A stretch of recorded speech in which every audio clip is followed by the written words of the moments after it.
Hi friends, it's Gwen. Welcome back to my channel. I promised you in a couple of videos ago that I was going to share some books that I have read recently, and also I was going to do a haul. Then I came down with laryngitis, and today is the first day that my voice sounds normal to me.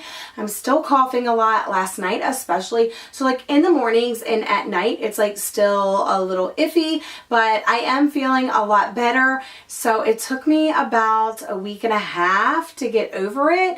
And I was doing everything in my power to like get over it, because being a teacher and having laryngitis, it just does not mix. So I want to show you some books that I've read, I think in like maybe October and November, and kind of what I'm reading now. It's not much. I have been super busy with teacher stuff and like life and stuff like that. So it's not a super lot, but I wanted to share. So I read The Couple Next Door, and I actually picked this up because when I was browsing Barnes & Noble one day, I saw the author, Shari Lapena. I saw her new release, and I was like, well, I want to see if I like her writing, so let me get this one. And I really enjoyed it. I enjoyed it so much that I actually lent this out to my teacher's aide. We're really just like co-teachers. She's really becoming like a really good friend of mine. So I just need to just tell you, my friend, I lent this out to my friend, and she read it and enjoyed it as well. So in this, it's kind of like a mystery, what's going on. This one couple goes to visit their friends for like this dinner party, and they leave their baby at their house with like a baby monitor, and then when they go back to their house at the end of the day, like the baby's missing. So it's kind of like you're just glued to the pages trying to figure out like what happened, who done it, why did they do the things that they did, and I don't know, it was just really interesting. Yeah, it's a twisty roller coaster ride of lies, betrayal, and the secrets between husbands and wives. So it's very interesting. I really enjoyed it. My friend really enjoyed it. And if you're looking for like a good, I mean, of course there's twists and turns. There's things you're not going to expect. There's things you are going to expect. It just kept me on the edge of my seat, and I was just totally involved in the story. I finally read Vengeance Road by Erin Bowman. This took me forever to get through because I was like listening to different books on audiobook and you know, all of the things. This is one of the books that I had on my list last year, the top 10 books that I wanted to read.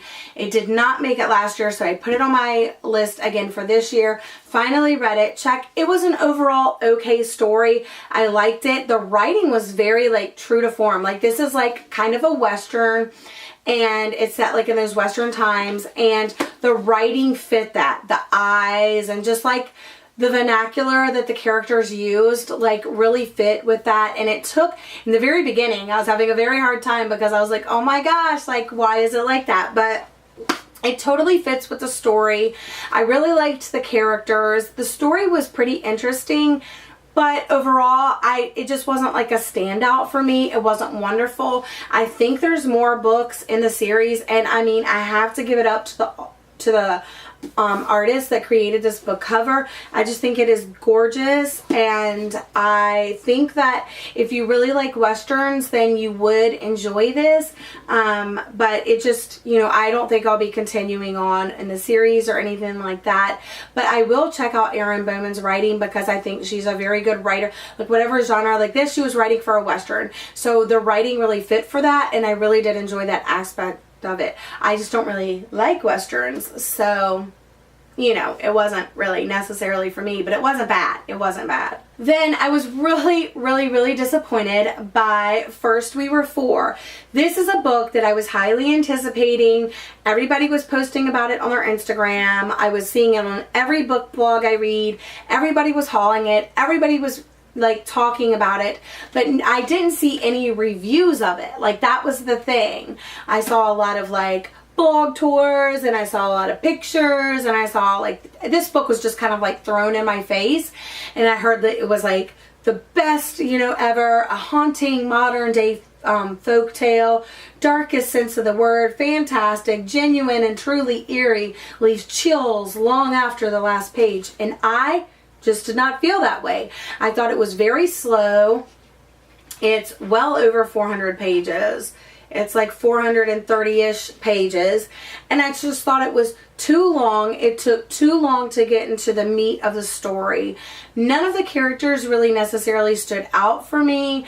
I was really let down by this. There were moments that I was like, okay, I was really involved, but overall I just felt like, what am I reading? What's the point? What's going on? I was just let down by this one. But a lot of people, now that I've read it and I am seeing reviews, a lot of people are loving this. It just definitely wasn't for me. There was no like suspense. There was no like, I don't know. It was just way too long, way too slow, and way too boring. So put that right down there. The last book that I'll be talking to you about today is Little Monsters by Kara Thomas.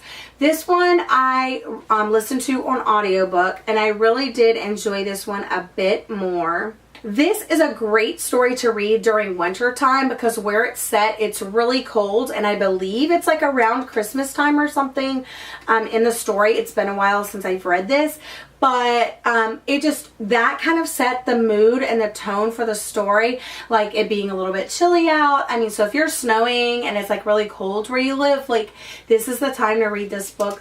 This one I was definitely a little bit more intrigued by. The story moved a little bit faster, but still it felt too long, except for this one's only barely over 300 pages, and it still felt like this was a manuscript that could have been cut down by like 100 pages. This could have been a 200-page story, and it would have been like so much stronger. I felt that some scenes were just like kind of boring, or they weren't necessary to the story, so they could have just been cut. But this is about a girl that moves from like her mom in New York City and lives in this town with like her dad and his new family, and she's kind of made her own circle of friends, and one of her friends goes missing, and her and like her other friend it's like a threesome of them, are like on the hunt for their friends, like what happened, and they start finding all these clues, and she's trying to like piece together what happened to her friend. So it's very interesting, not what I expected. Loved the like scenery and stuff like that, and the environmental like mojo that I got from this. But again, it just felt too long, and it was like 300 pages. So I don't know if the scenes just needed to be rewritten in a more powerful way, or if scenes were just like totally useless and they could have just been cut. So those are my thoughts about Little Monsters.